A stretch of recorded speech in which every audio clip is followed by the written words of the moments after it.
안녕하십니까?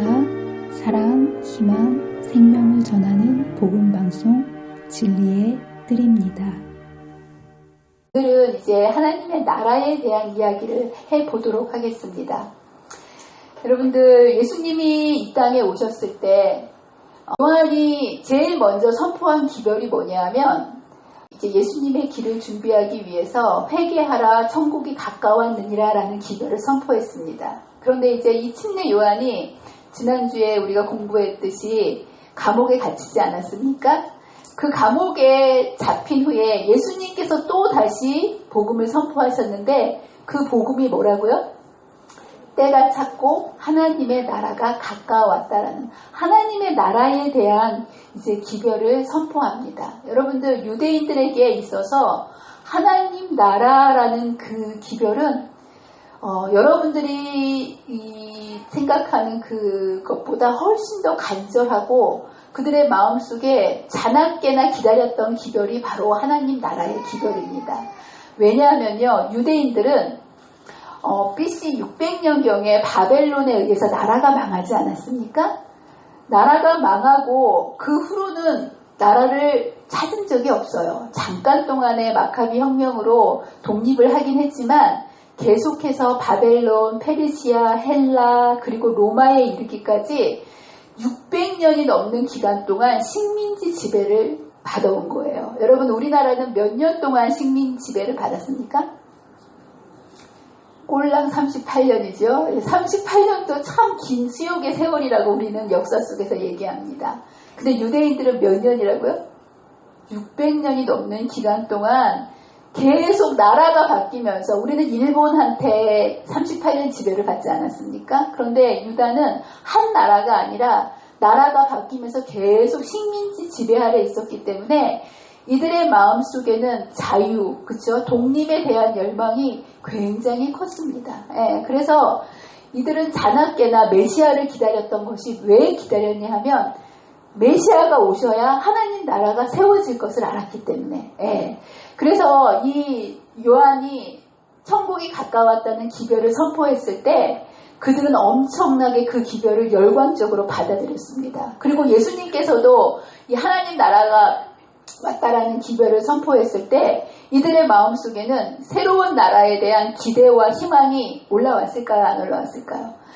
엄청난 기대를 가지고 이제는 우리를 압제하는 로마로부터 우리가 해방할 때가 될 때가 왔구나라는 정말 엄청난 열광으로 기대에 차서 그 나라가 세워질 것을 기대하고 있었습니다. 그런데 그들이 원했던 그런 나라가 가까이 왔다고 했는데 예수님께서 이 기별을 계속 전하고 공생애가 이어져 나아가는데 그 나라가 세워질 기미가 보입니까? 안 보입니까?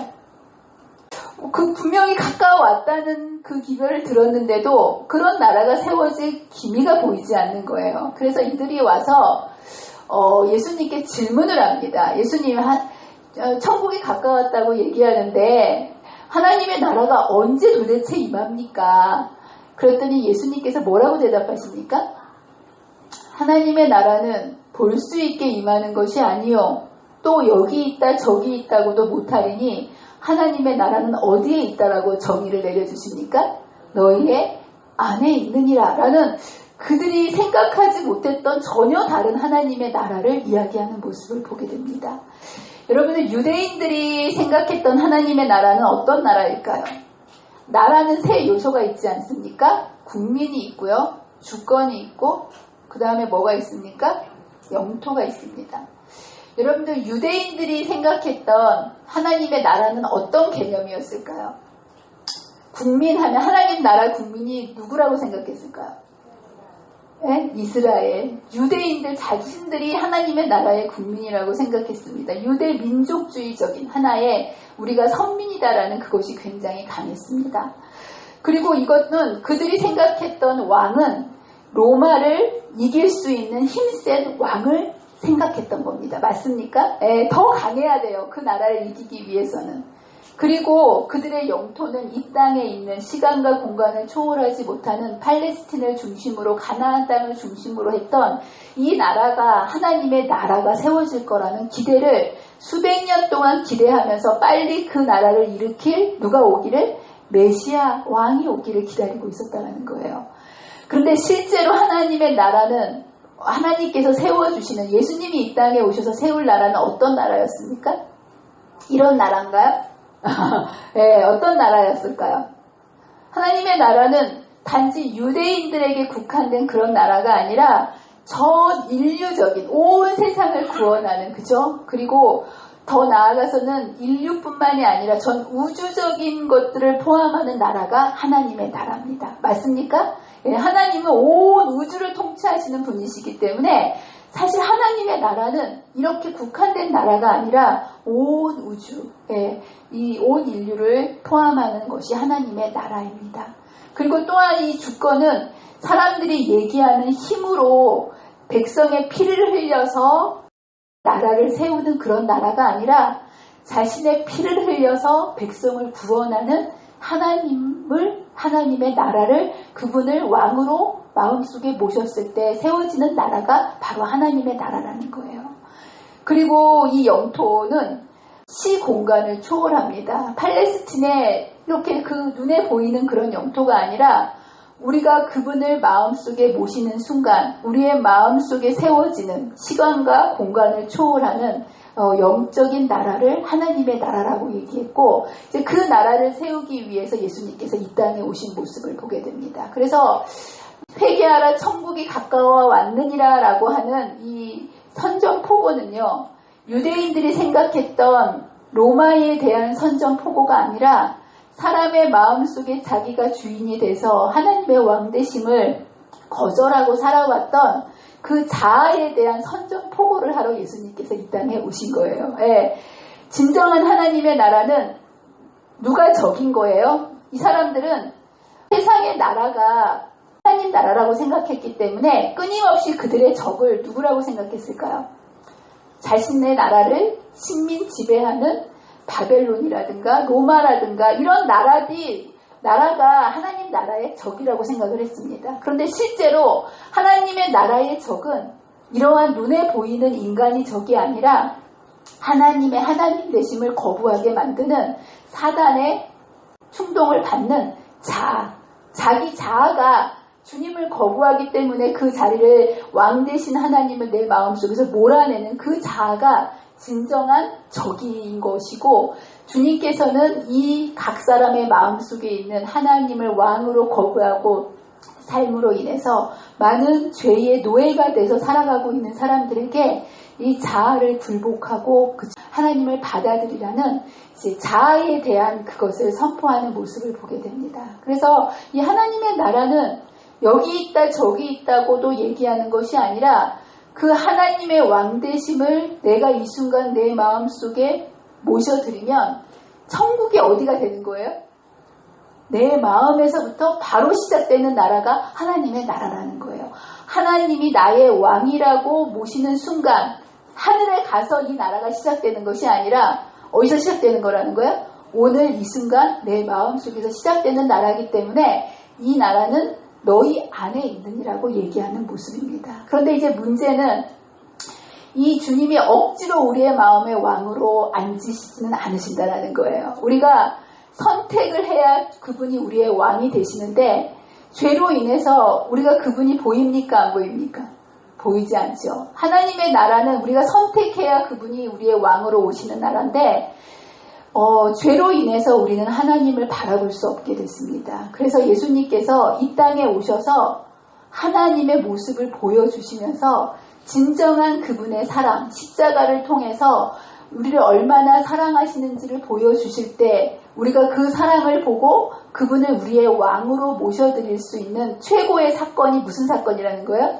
십자가 사건이기 때문에 이 하나님의 나라가 가까워왔다라는 그 얘기는 뭐가 가까워왔다라는 얘기인 거예요? 십자가, 예수님의 죽음이 이제 가까이 왔고 이것을 통해서 온전한 하나님의 나라가 이제 이루어질 거라는 그 얘기를 해주시는 모습을 보게 됩니다. 그래서 여러분들 하나님의 나라는 정의가 뭐냐 하면 하나님이 왕 되신 나라가 무슨 나라예요? 하나님의 나라입니다.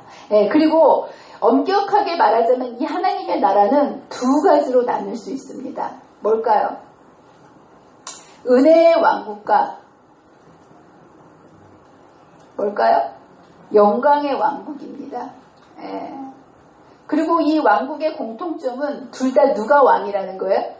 예, 하나님께서 왕이라는 겁니다. 그래서 이 은혜의 왕국은요, 우리가 이 순간 그분을 왕으로 모셨을 때 어디에 건설되는 겁니까? 우리의 마음속에 보이지 않게 우리의 마음속에 건설되는 나라가 바로 이 은혜의 왕국이에요. 우리 선택하게 될 때, 그분의 사랑을 알고 선택하게 될 때, 그리고 이 은혜의 왕국이 건설되기 위해서는 반드시 예수님의 돌아가시는 희생이 있어야 되기 때문에 이 은혜의 왕국의 시점을 초림이라고 얘기합니다. 그래서 은혜의 왕국을 뭐라고 얘기한다고요? 초림, 하나님의 나라가 임했다라고 얘기합니다. 그리고 이제 이렇게 예수님의 왕되심을 우리의 마음에 모신 사람을 데리러 오는 것을 뭐라고 얘기합니까? 재림이라고 얘기합니다. 그리고 이거는 영광의 왕국을 그래서 재림이라고 표현하면서 이것은 눈으로 보이게 임하는 나라입니다. 이거는 눈으로 보이지 않게 임하는 나라가 은혜의 왕국이라면 우리를 죄 속에서 구원해서 하늘에 데려가시기 위해서 오시는 그 재림은 눈에 보이게 임하는 하늘나라를 얘기합니다. 그래서 이 나라는 같은 나라예요. 이 나라를 경험한 사람이 가는 나라가 어느 나라입니까? 하나님 나라.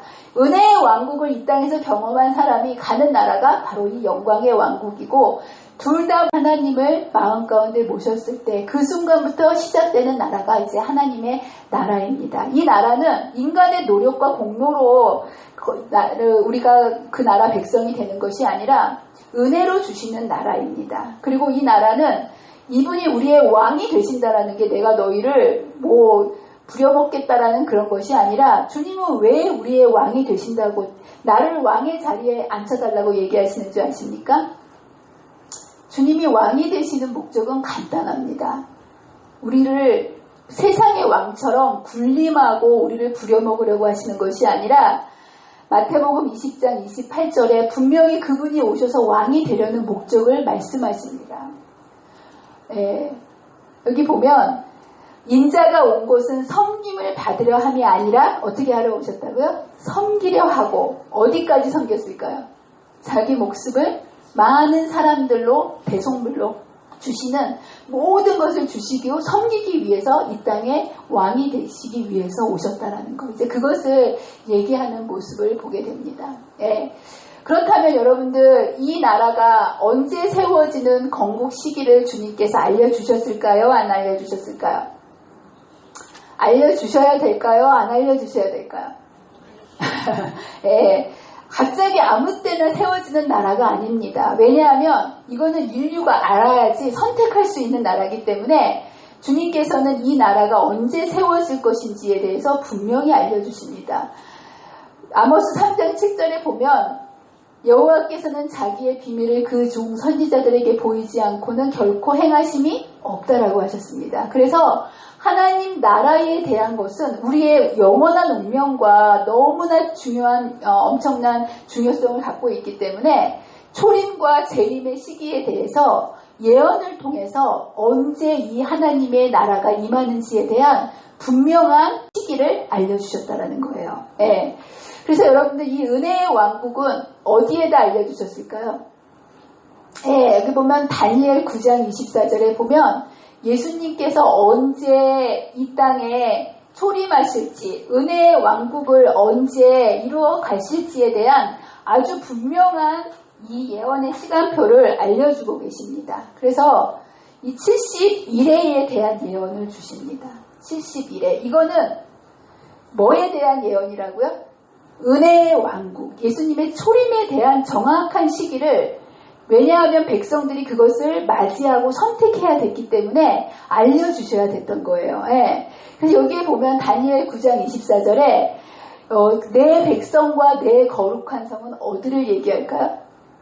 하나님의 백성인 유대인을 얘기합니다. 그래서 유대 백성과 그리고 이스라엘, 예루살렘, 하나님의 이 나라를 위해서 70일을 기한으로 정했다라고 얘기하면서 예수님의 초림의 시기를 아주 정확하게 알려주십니다. 여러분들 70일이면 몇 년을 얘기하는 걸까요? 다니엘서 공부 다 하셔서 아시죠? 일에는 뭐를 얘기하죠? 7일 일주일을 얘기합니다. 그래서 70일이라는 것은 77에 49에서 490년을 유대인의 예수님의 초림을 위해 준비하는 기간으로 특별히 따로 띄워놓으셨다라는 거예요. 예. 그래서 여기에 보면 예수님께서 이것을 7일에와 62일에와 한 일회로 세 도막을 내가지고 예수님의 이 초림의 시기를 아주 자세하게 알려주시는 모습을 보게 됩니다. 그래서 여기 보면 이 71회의 시작점을 뭐라고 얘기했다고요? 여기 보면 다니엘 9장 25절에 제가 여기는 적지 않았지만 기름 부은 자가 일어나기까지 예루살렘을 중건하라는 영이 날 때부터라는 시작점을 이야기합니다. 그래서 아까 얘기했던 것처럼 시작 시점이 457년으로 이 아닥사스다 왕이 귀환령을 내렸던 그 시기로부터 이 유대인들을 위해서 따로 띄어놓은 메시아가 일어나기까지의 시간을 정확히 알려주는 모습을 보게 됩니다. 그러면서 이 7일회와 62일회가 지나면 누가 일어난다고 얘기합니까? 기름 부은 자가 일어난다라는 이제 초림에 예수님께서 공생애를 시작하시는 시점을 아주 정확하게 성경은 이야기하고 있는 모습을 보게 됩니다. 그래서 이 시기가 27년, 바로 이때가 이제 AD 27년인데요. 이때 기름 부은 자가 일어난다는 이야기는 뭘까요? 예수님께서 메시아로서의 일을 시작하시는 침례를 이야기합니다. 그리고 정확히 예수님은 이때 침례를 받으셨습니까? 네, 침례를 받으시면서 메시아로서 기름 부음을 받은 자, 하나님의 일을 하는 공식적인 일을 시작하시는 모습을 보고 이때부터 때가 찼다는 기별이 이제 전파되기 시작합니다. 그리고 여기에 보면 예수님이 진정한 그 왕이 되셔서 이 때를 완전히 채우시고 은혜의 왕국을 완성하시는 예수님의 십자가 사건이 중요할까요? 안 중요할까요? 굉장히 중요하죠. 그래서 예수님의 십자가 사건의 시기와 시간까지 성경 속에 분명히 예언되어 있는 모습을 보게 됩니다. 그래서 여기 보면 일회의 절반의 제사와 제물을 뭐라고요? 금지할 것이라는 이 다니엘 9장 27절의 이 말씀 속에서 첫 번째로는 언약을 굳게 맺고라는 말씀이 있지 않습니까? 이 귀한 은혜의 왕국의 기별을 전하기 위해서 유대인들에게 특별히 한 일회 동안이라는 7년의 귀중한 시간이 굳게 약속되어 있는 모습을 보게 됩니다. 이 모든 것들이 예수님의 탄생을 위해서 준비된 것이지만 여러분들 이 앞에 이것을 세 도막으로 나누지 않았습니까? 왜 이것을 그냥 한 번에 얘기하지 않고 7일회와 60일회와 1일회로 이렇게 나눠서 얘기를 했을까요? 여러 가지 의미가 있겠지만 바로 이 7일회 동안에 49년 동안에는 예루살렘 성이 중건되는 일을 했던 시기입니다. 그리고 이 62회 동안에는 여러분들 하드웨어가 중요합니까? 소프트웨어가 중요합니까? 네.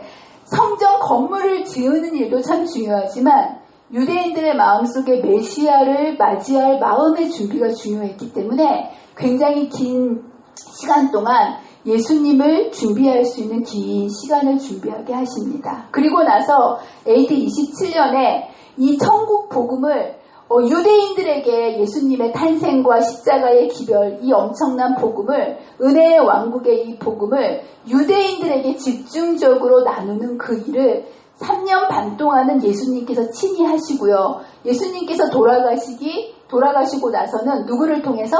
제자들을 통해서 3년 반을 누구에게만? 오로지 유대인들에게만 갈 수 있는 그 시간을 한 일회로 정하면서 이것을 7년 동안 그것을 하게 하는 것을 예언해 놓는 모습을 보게 됩니다. 그래서 여기 보면 3년 반은 그리스도께서 친히 전하실 것이요 후 3년 반은 사도들에 의해서 또한 그렇게 될 것이다 라고 얘기하면서 국계에서 유대인들의 그 은혜의 왕국에 대한 기별을 확실하게 보장해 주는 모습을 보게 됩니다. 그리고 나서 예수님께서 돌아가실 뭐를 예언한 거예요? 일회의 절반에 뭐를 금지할 것이다? 제사와 예물을 금지할 것이다라는 것을 통해서 예수님께서 십자가에 돌아가심으로 더 이상 양을 잡아서 제사를 드리는 것이 필요 없게 되는 예수님의 죽음을 말씀해 주시는 모습을 보게 됩니다. 그렇죠? 그래서 이 예수님의 죽음의 사건을 정확하게 얘기하면서 어떻게 은혜의 왕국이 하나님의 백성들에게 임하게 되고 이것을 바라보면서 그 은혜의 왕국을 선택할 수 있도록 이 은혜의 왕국에 대한 정확한 시기를 하나님의 백성들에게 미리 알려주셨다라는 거예요. 놀랍지 않습니까? 초림의 왕국에 대한 이 모든 예언이 딱 맞았습니까? 안 맞았습니까? 몇 퍼센트 맞았을까요? 100% 맞았습니다. 초림이 중요할까요? 안 중요할까요? 예, 우리를 죄로부터 구원해 주시기 위해서 이 땅에 오신 이 초림에 대한 은혜의 왕국이 설립되기 위해서 돌아가셔야 했던 십자가 기별은 너무 중요한 기별이었기 때문에 이 모든 것들이 아주 정확하게 예언이 되어 있었고 이것에 따라서 때가 찼고 할 때마다 하나의 예언들이 정확하게 이루어지는 모습을 보게 됩니다.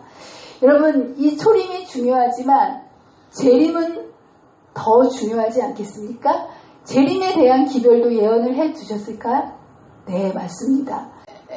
그리스도의 초림에 대한 기별이 당신의 은혜의 왕국을 공포했던 것처럼 그의 재림에 대한 기별은 그의 영광의 왕국을 공포한다. 그리고 첫째 기별과 같이 둘째 기별도 그 예언의 말씀에 기초를 두고 있다라고 얘기합니다. 그래서 이 두 번째 이 영광의 왕국에 대한 언제 이 재림이 올 것이다라는 그 기별이 어디에 나와 있냐면 다니엘 12장 4절에 보면 재림의 때가 가까우면 어떤 일이 일어날 거라는 신호를 알려줍니다. 그게 뭡니까?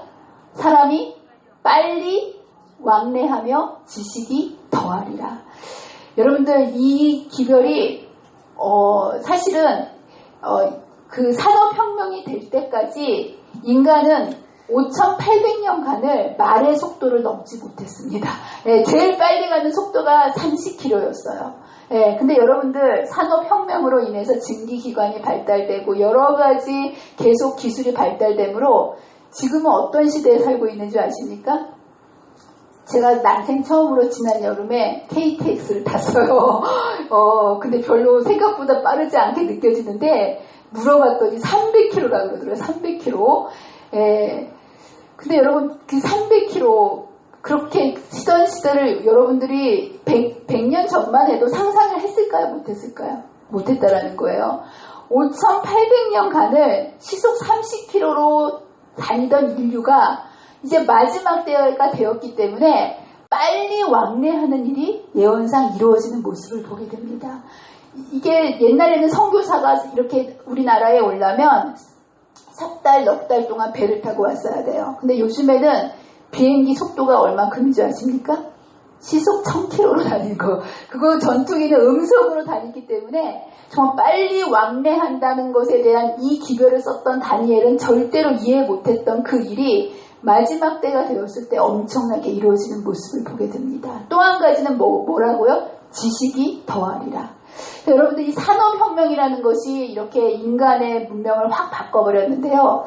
산업혁명이 이루어지기 전까지 창조부터 시작해서 산업혁명 때까지가 1750년 정도면 거의 5000 몇 년이냐면 750년, 5750년 동안 인류의 이 지식이 축적된 것이요.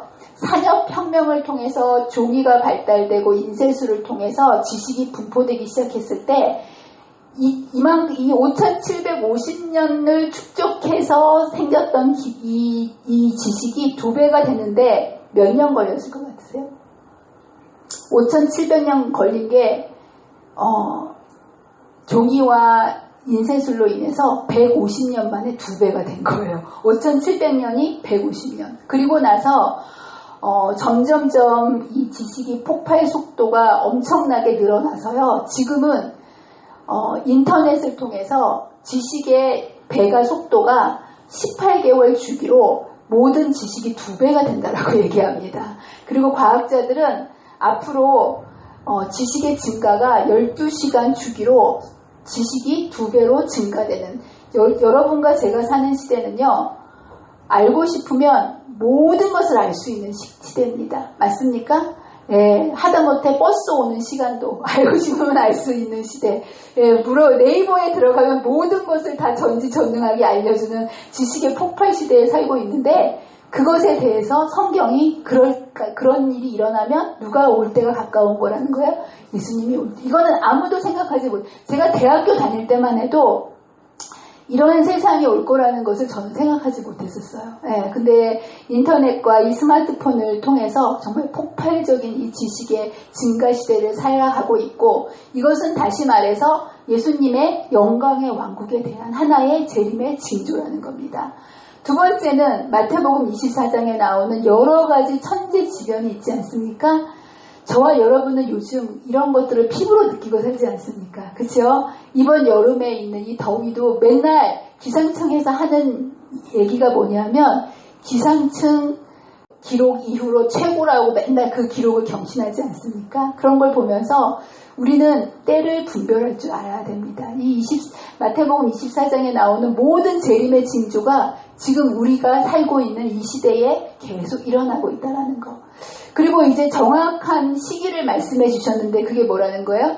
2300주야를 통해서 다니엘 8장 24절에 2300주야라는 그 긴 이 구속의 역사의 그 예언을 통해서 예수님의 재림이 1798년에 교황권이 무너지면서 마지막 때가 시작될 거라는 것을 알려주고, 이때로부터 해와 달과 별의 징조와 함께 복음, 성경이 온 사람들에게 전파되면서 이제 재림의 기별이 사람들에게 전파되는 시점. 예수님의 재림이 1844년에 이제 여러분들 예수님께서 지성소에 들어감으로 인해서 예수님의 재림은 이제 언제든지 올 수 있는 때가 오면서 예수님의 재림에 대한 이 기별이 정확하게 예언해 놓고 있다라는 이것을 이제 설명해 주고 계십니다. 근데 여러분들 이것을 알려준 것도 참 중요하지만, 이것을 누군가가 세상 사람들에게 전파하지 않는다면 사람들이 이 기별을 듣지 못해서 선택하지 못해서 죽지 않겠습니까? 그래서 하나님께서는 초림의 기별도 그렇고 재림의 기별도 그렇고 누군가를 통해서 온 세상 사람들에게 전달해야 될 하나님의 백성이 시대마다 필요하셨더란 거예요. 그래서 구약에서 이 초림의 기별을 전하기 위해서 누구를 선택하신 거예요? 이스라엘 백성들을 선택하신 겁니다. 그래서 여기에 보면 유대인들이 왜 이스라엘 백성들이 선택되었냐면, 바로 그리스도의 강림, 성령으로 기름 부음 받으신 것, 이런 것에 대해서 이러한 예언들을 이해하고 예수의 사명에 대해서 그것을 이제 성취하고 예수님의 오심의 초림에 대한 것들을 사람들에게 전파하는 것이 유대 백성들에게 특권이었다라는 거예요. 예. 근데 여러분들 이 유대 백성들이 이것에 대해서 인식하고 전파해야 했지만 그들이 그렇게 했습니까? 이들에게 정말 수많은 예수님의 초림에 대한 증거들이 주어졌습니다. 먼저는 뭐냐면 사가랴를 통해서 탄생하자마자 성경의 구약의 내내 예수님에 대한 탄생에 대한 예언들이 구약에 정말 3,000가지 된다고 하나요? 하여튼 엄청난 이 초림에 대한 약속이 있었고, 특별히 예수님이 탄생했을 때 유대 땅에서 사가랴를 통해서 예수님께서 탄생하실 거라는 그것을 예고했고, 예수님이 탄생한 그날 베들레헴 언덕에 누가 나타났어요? 천사들이 나타나는 증거를 보여줬습니다. 그리고 시므온과 안나를 통해서 또 그분이 메시아임을 알려주셨고, 침례 요한을 통해서 그리고 공성회를 통해서 계속해서 하나님께서는 이분이 은혜의 왕국을 이루러 오신 메시아라는 사실을 계속해서 유대 백성들에게 알려주시면서 이것을 증거하도록 그들에게 보여주셨다라는 겁니다. 그런데 이들이 그것을 했습니까? 안 했습니까? 이들이 하지 않았다는 거예요. 만일 이스라엘의 지도자들이 그리스도를 받아들였다면 그는 세상에 복음을 전파하는 자기의 기별자가 되는 영예를 그들에게 주셨을 것이다. 하나님의 나라와 은혜의 전령자가 될 수 있는 기회가 그들에게 첫째로 주어졌다라고 얘기합니다. 그러나 이들은 그거를 알지 못했다라는 거예요. 그러면서 왜 그랬다고 얘기하냐면 유대 지도자들의 시기와 불신은 공고원한 증오심으로 무르익어갔으며 백성들의 마음은 예수에게서 떠나갔다. 그러면서 그리스도께서 그분의 은혜의 기별을 전파하시고 십자가로 나아가실 때 사내들이는 그를 죽이려고 전파하기는커녕 뭐했다라는 거예요? 이것을 죽이려고 열중하는 모습을 보게 됩니다. 이것을 위해서 준비된 백성이 이것을 전하지 않고 예수님을 뭐하라고 했다는 거예요? 죽이려고. 놀랍지 않습니까? 예수님을 전해야 되는데 예수님을 죽이려고 하는 모습을 보게 됩니다. 여러분, 시기와 불신이라는 게 이렇게 무서운 거예요. 우리의 눈을 가려서 그분이 눈앞에 보이는데도 그분을 알아보지 못하게 하는 모습을 보게 됩니다. 그래서 할 수 없이 예수님께서는 이들을 떠나서 어디로 가셔야 되는 거예요? 무식하고 배우지 못했던 제자들과 세리들과 이방인들에게 복음이 전파되고 그들이 만들어진 게 바로 교회가 탄생하게 되는 배경이 됐습니다. 그래서 이들을 통해서 예수님의 이제 은혜의 왕국이 사람들의 마음속에 전달되어지는 모습을 보게 됩니다. 여러분, 영광의 왕국도 그랬을까요? 여기 보면 똑같은 일이 영광의 왕국을 전파하기 위해서 선택되어진 백성들, 이 교회가 또 뭐냐 하면 같은 역사가 반복되는 모습을 보게 됩니다. 암흑기에 1260년이 끝나면서 하나님께서는 재림할 준비할 백성들을 이 어둠 속에서 불러내셨습니다. 그리고 종교개혁을 통해서 많은 사람들이 예수님의 재림을 증거할 수 있도록 많은 빛을 통해서 개혁의 물결을 일으켜 주셨습니다. 그래서 탄생한 것이 프로테스탄트, 개신교입니다. 근데 여러분들 이 개신교가 이 재림의 징조와 기별들을 백성들에게 나누어 주라고 했을 때 그들이 이것을 받아들였습니까? 거절했습니까? 예, 재림운동이 일어날 당시에 많은 개신교에서 이것을 광신으로 생각하고 이 기도를 거절했기 때문에 그 당시에 소수이면서도 기득권이 없었던, 그렇지만 예수님을 정말 기다렸던 그런 사람들이 모여서 만들어진 교회가 뭐라는 거예요? 제7일 안식일 예수 재림 교회였다라는 거. 똑같은 역사가 반복되는 모습을 보게 됩니다.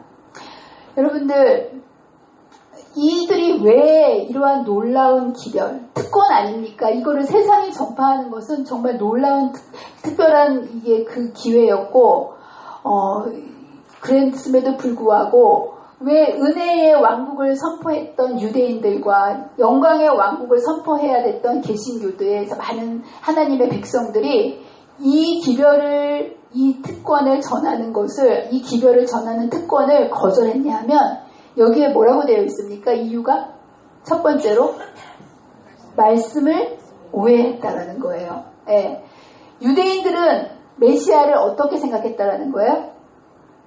자신이 원하는 메시아를 기다렸다라는 거예요. 힘있는 메시아, 로마를 이겨줄 메시아, 자신들을 잘 먹고 잘 살게 해주는 그런 메시아로 생각하고 계속 기다렸기 때문에 메시아에 대한 성경의 예언이 분명히 있었음에도 불구하고 그 예언을 자신들이 원하는 대로 잘못 뭐했다라는 겁니까? 오해하고 해석했다라는 거예요. 여기 그렇게 되어 있습니다. 유대인들은 우리 하나님의 말씀을 오해하고 잘못 적용하였으므로 그들은 권고받는 날을 알지 못하였다. 그들은 그리스도와 그의 사도들의 공생애의 시작, 곧 택하신 백성들에 대한 귀중한 은혜의 마지막 시기를 주의 사자들을 죽이려고 음모하는 일로 보냈다라고 되어 있습니다. 여러분들, 우리가 하나님의 말씀에 정직해야 합니다. 여러분들이 원하는 대로 말씀을 받아서는 안 됩니다. 유대인들이 그렇게 똑똑하고 말씀에 정통한 백성이었지만 그들이 하나님의 말씀을 순종하고자 받아들이지 않고 자신들의 어떠한 이익과 자신들의 생각대로 그 말씀을 받아들였을 때 그들은 말씀을 오해하게 되고 어둠 속에서 주님이 오셨지만 그분을 알아보지 못하고 이것을 거절하게 되는 모습을 보게 됩니다. 마찬가지로 또 한 가지의 이유는 세상에 대한 야심이었다라는 거예요. 세상의 야심이 그들을 삼켰다. 눈을 멀게 했다라는 거예요. 그리하여 영적 왕국의 제의가 그들에게 이르렀으나 그것은 전혀 무익하였다. 여러분 하나님 나라가 임했는데요. 와도 온지를 모르는 거예요. 눈이 보이지 않는 거예요. 여러분들 세상에 대한 야심이 우리의 마음속에 있게 되면 세상에 대한 우리가 눈을 돌리게 되면 우리의 눈에서는 더 이상 하나님의 나라가 보일까요? 안 보일까요? 보이지 않습니다. 예, 하나님의 나라는 눈으로 보이는 나라가 아니기 때문에 영적으로 깨어 있을 때 영적인 믿음의 눈을 가지고 있지 않으면 바라볼 수 없는데 이 영적인 눈은 세상에 대한 야심을 갖고 있는 사람들은 결코 바라볼 수 없는 나라입니다. 그러면서 그와 같이 오늘날에도 그렇죠? 이 세상 왕국은 사람들의 생각을 온통 사로잡고 있으며 그들은 예언의 신속한 성취와 하나님 나라의 신속한 도래의 징조들에 대하여 주의를 기울이지 않는다. 그래서 여러분이 영광의 나라가 이미 가까이 왔지만 오늘날에도 이 세상 사람들이 세상 왕국에 대해서 우리의 마음을 빼앗기게 된다면 여러분 예수님의 재림이 아무리 가까워도 우리의 마음속에 그 나라가 느껴질까요? 안 느껴질까요? 보이지도 않고 느껴지지도 않는다라는 거. 참 우리가 재림교인이라는 거는 이 재림의 기별을 전하기 위해서 특별히 하나님께 선택한 백성 아니겠습니까? 그런데 세상에 대한 열심과 야심들이 우리의 마음속에 재림에 대한 소망을 놓치게 되면 우리는 눈이 멀게 된다는 거예요. 그래서 예수님이 은혜의 왕국의 주인이 되셔서 메시아로서 이 땅에 오셨지만 그 예수님을 본 사람들이 그 왕을 본 사람들이 그 은혜의 왕국을 알았습니까? 몰랐습니까? 아무도 알아보지 못했어요. 예수님이 눈앞에 있는데도 왕이 오셨는데도 알아봤다고요? 못 알아봤다고요? 못 알아봤다라는 거. 여러분 예수님의 재림도 마찬가지입니다. 예수님이 아무리 재림하셔도요. 우리의 마음이 딴 곳에 있으면 전혀 그 나라가 가까이 와도 여기 보면 신속한 성취와 신속한 도래의 징조들이 있다고 해도 우리의 마음이 무디어져서 전혀 그것에 대해서 개의치 않은 채 세상에 정신이 빼앗겨서 살 수밖에 없다라는 거.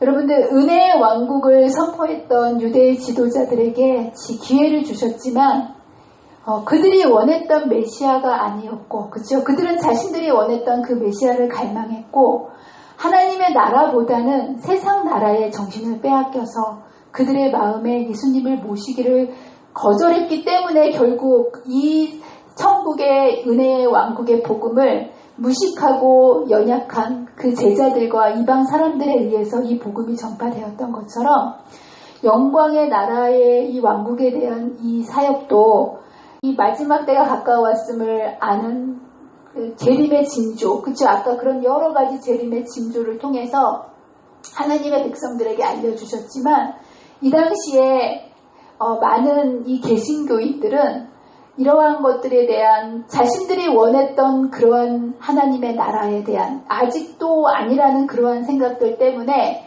분명한 예수님의 재림의 징조와 여러 가지 성경의 예언의 성취가 있었지만 그것을 거절했고 산업혁명 당시에 수많은 세속화가 교회 안에 들어왔기 때문에 그들의 마음을 세상의 야심에 빼앗겼을 때 그들은 전혀 그것을 전할 생각을 하지 않았다라는 거예요. 그래서 탄생한 교회가 무슨 교회라는 거예요? 제7일 안식일 예수 재림 교회고 이 교회는 이 땅에 하나님께서 영광의 왕국인 재림을 선포하기 위해서 하나님께서 특별히 세우신 교회라는 거예요. 그런데 바로 이 교회가 이 재림의 소망으로 가슴이 뛰지 않는다면 이 기별을 누가 전하겠습니까?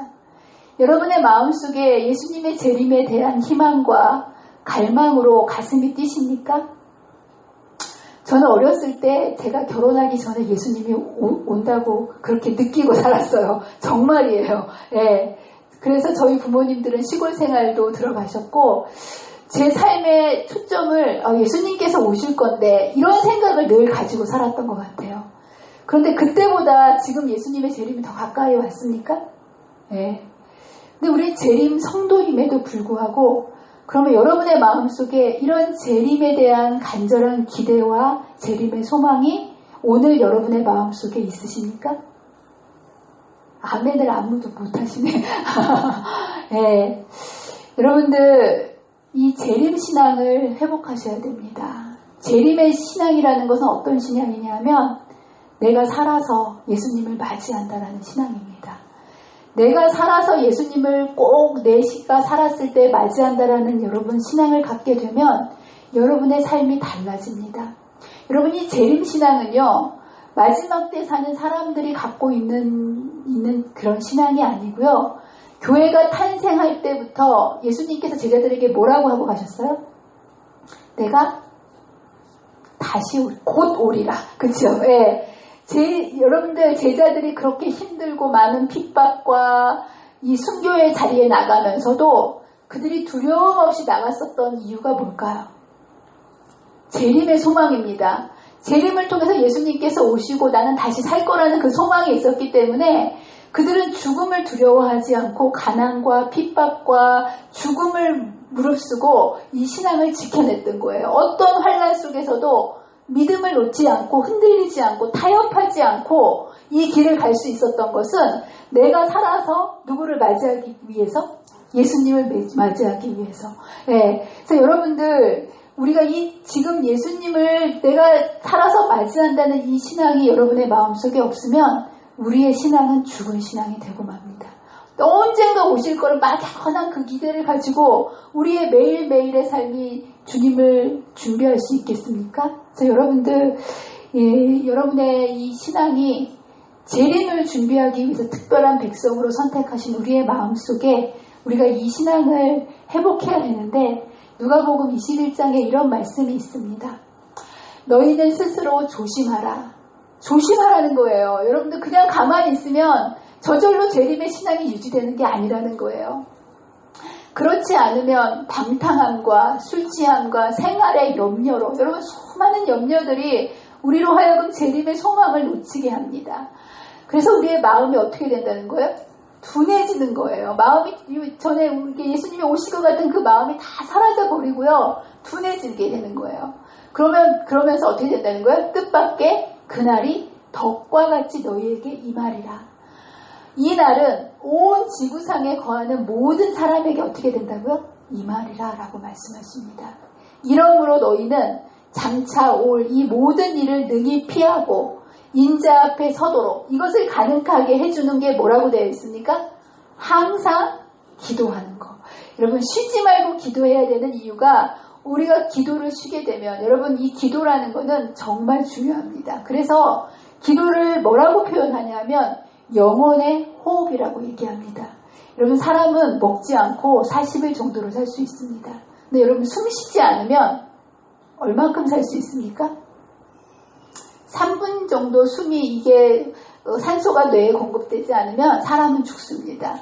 그래서 숨은 계속 쉬어야 되는 겁니다. 맞습니까? 네. 그리고 성소의 기물 중에서 하나님의 백성이 어떻게 살아야 될지를 성소의 기물로 나타내 주셨는데 성소의 기물은 3가지가 있습니다. 떡상과 촛대와 분향단이 있습니다. 그 떡상은요 일주일에 한 번씩 진설병을 바꿔줬어요. 그런데 이 분향단에서 올라가는 향은요 바꿔줬을까요? 아니라는 거예요. 24시간 계속해서 향이 올라가야 된다는 거.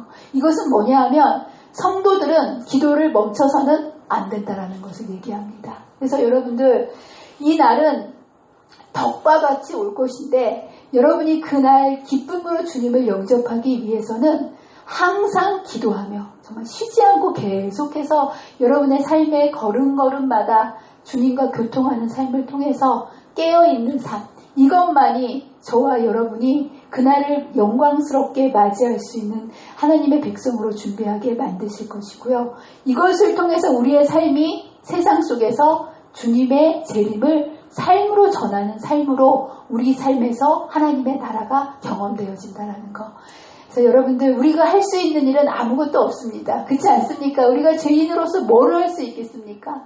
그러나 우리에게 하는 거는 뭐냐 하면 그분을 선택하는 것. 그것이 뭐냐 하면 기도인 거예요. 기도는 다른 게 기도가 아닙니다. 매 순간 주님을 부르고 그분을 선택하고 그분께 우리의 삶을 의지하고 맡길 때 우리 안에서 이루어지시는 그 하나님의 나라. 그것이 은혜의 왕국이고요. 그 은혜의 왕국을 오늘 경험하는 사람이 바로 예수님 오실 때 영광의 왕국을 맞이할 수 있다는 사실을 기억하시면서 쉬지 않고 기도하게 되시는 저와 여러분이 되시기를 간절히 바랍니다. 기도하겠습니다. 감사하신 하나님 아버지, 오늘 또 하나님의 나라에 대해서 말씀을 통하여 알려주시니 감사합니다. 유대인들이 자신들이 원했던 자신의 생각의 하나님의 나라가 아니라 진정으로 우리의 마음속에 이루어지는 하나님의 나라, 우리가 주님의 사랑을 깨닫고 기도로서 주님을 선택할 때 오늘 우리의 마음속에서 이루어지는 놀라운 하나님의 나라를 우리가 생각하며 우리의 삶이 이 땅에 있지만 기도로 주님을 의지함으로 매일 매순간이 우리의 마음속에서 이루어지고 경험되어지는 하나님의 나라를 이루며 하나님의 백성으로 살아가는 주의 귀한 자녀가 되도록 도와주시기를 사랑과 은혜가 많으신 예수님의 이름으로 간절히 기도합니다.